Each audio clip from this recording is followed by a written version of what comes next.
¡Quieto! ¡Quieto! ¡Quieto! Y no habrá ningún problema. You have a photographer who lives to capture truth through photos, and this is given as evident as early as the first scene where we see him as a child. We establish early the relationship with his mother.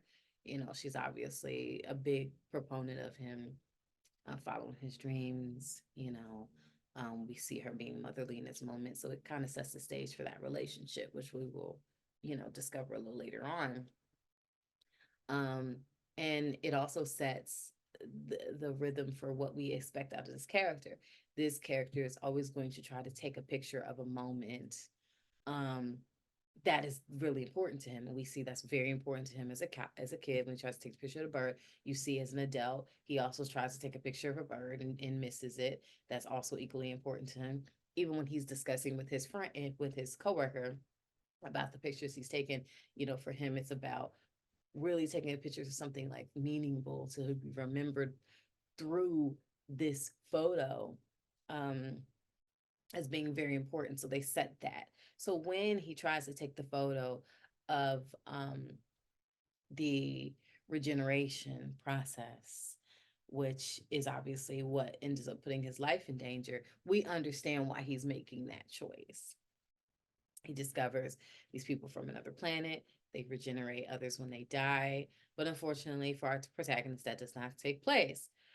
They also do a good job of setting up the relationship with the brother, who, both of them lost their parents at an early age. We clearly can see that he's the brother's caretaker. His brother's important to him. Even it's all set up very well in the dialogue. It's not too much exposition in it. It's not a heavy hand. It's everything that is told to you. You need to know. So once he is killed, he goes to Gliese. He's not able to return to Earth, right? And as because we've already set up this established the fact that he really loved his mother, he lost his mother. He really loves his brother. Now his brother doesn't have parents, doesn't have his brother anymore. Now we understand why he's so desperate to move to Earth. So what I really liked about this is the structure. Like everything was well thought out of. Like I understood the reasoning for this character's motivations throughout the entire film. That was always very, very clear. I can give so many more examples of that. Um, what I did love was also in his death, in finding a way to return, you know, this brother that he left behind, he has to come to terms with himself, comes to terms with his death, which he may have never been able to come to terms with because he lost his parents at such an early age. He's unsure how his brother will cope, but he does come to terms with it. It's a beautiful moment. Him seeing the photo of himself trying to take the picture of the bird with the bird that his brother has drawn gives him an idea that yes, this mental picture will always be in his brother's mind. His brother will always remember that he is loved and cared for by his brother.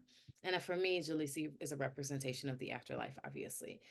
This was a really great film, just really great writing, really great all around.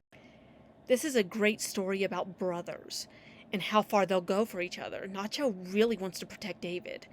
It's has amazing graphics in it. It really feels like it's a mixture between science fiction and religion. It's kind of dealing that with the idea of the afterlife, but a whole different theory because where they are, where Nacho goes, doesn't really feel like heaven or hell.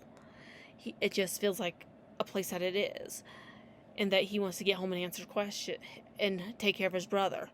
It also it kind of answers the question if when people pass on, do they want to come and say goodbye? It's it's a sweet film. Really, the go-to is about brothers in the drive. It's a really amazing technology. The lighting is really what takes us over because it makes it feel like they're two different worlds. Within this film, you pick up a lot of questions, and you only get answers to a handful of them.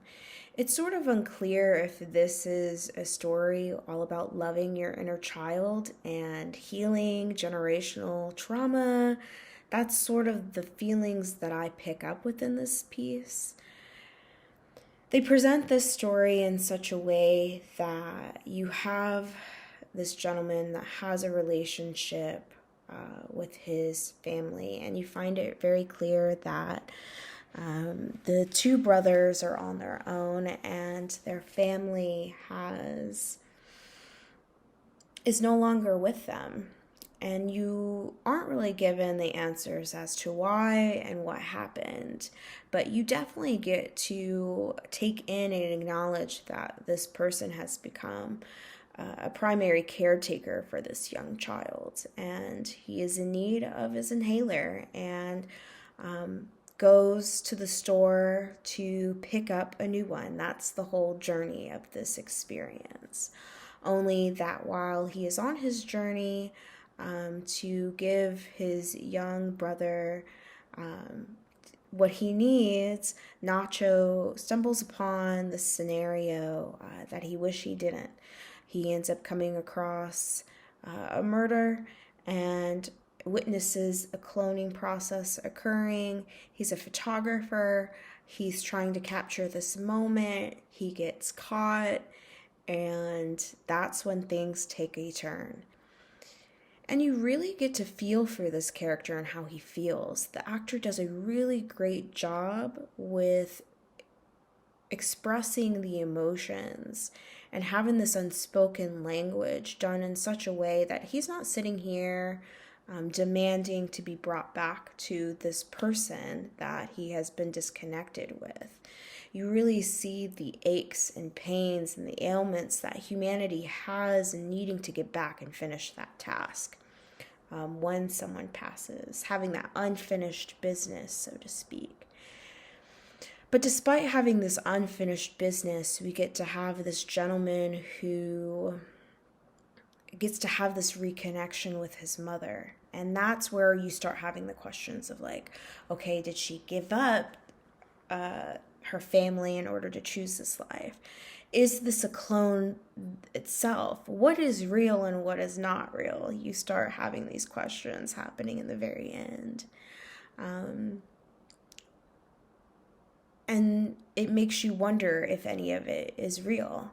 And I say that because I get the feeling by the end of this film that it's not actually his brother at all. To me, the way that I interpret this film is it feels like he's taking care of himself, because in the beginning of the movie, it's just a moment between mother and child. There's only one person there. I don't think there's two individuals there. And so you sort of just see this, is any of this real? Like, what's happening? You have a lot of questions at the end. And I feel like we would have gotten those answers had the film been fully expanded to a feature-length film. This was such a great and fascinating short film. I thought the sci-fi elements were done exceptionally throughout the runtime. I love how the story creates a unique world of humanity's DNA getting doubled and creating clones of themselves. I thought this concept was a great way of showcasing some of the conspiracies of our world today. And with this being made now, I think it's only a matter of time where our reality actually might turn into a reality or a version of what the story has going on for itself. So well done.